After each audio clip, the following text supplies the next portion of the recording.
there's so many more good people than bad, and there's so many more good things than bad that happen. And all you got to do is kind of turn the news off and get out into the world and turn your phone off and go talk to people. And that's what I love about this process of anybody that's nervous about going and coming here.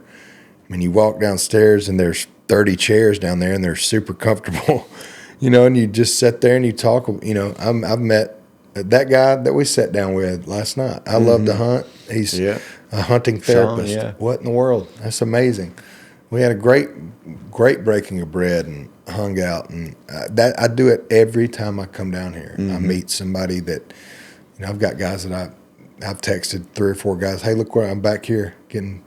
Oh, why didn't you call me? I'd have lined it up, whatever. Yeah. But it does create this. It's the opposite of 6 feet away.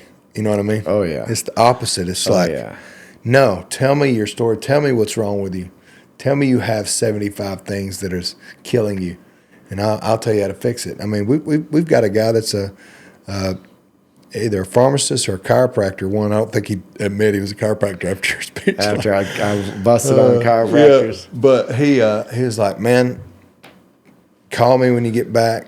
I can help you get, these supplements that I'm taking a bunch of supplements as is Alex. And so just people that are like, going to open their Rolodex up to us that, here you go, we'll help you get that. And you as well with the insulin and stuff like that. It's just, you got to put your people together, and having friends like you're talking about, that's what you're doing here. You're making friends. The relationships are almost as important as the healing itself. Because it's part of it.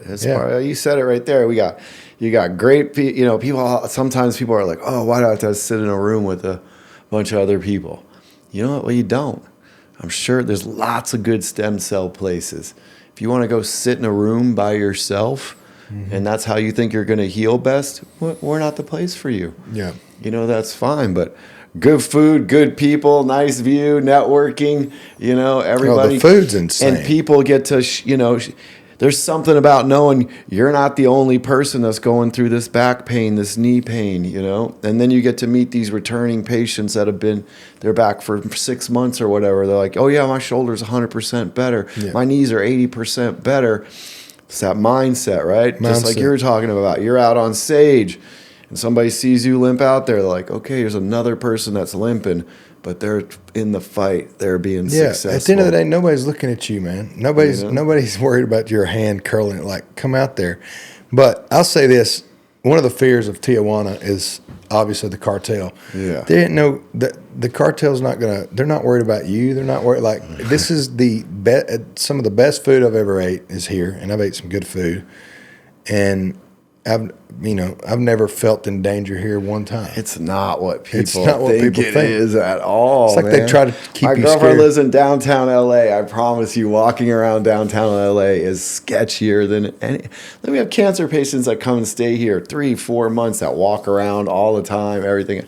9 years, never had a single one of them have a problem. I've been here 9 years. I drive a nice car. I've never been beheaded once nor kidnapped. Hey, still here. I'm the super gringo.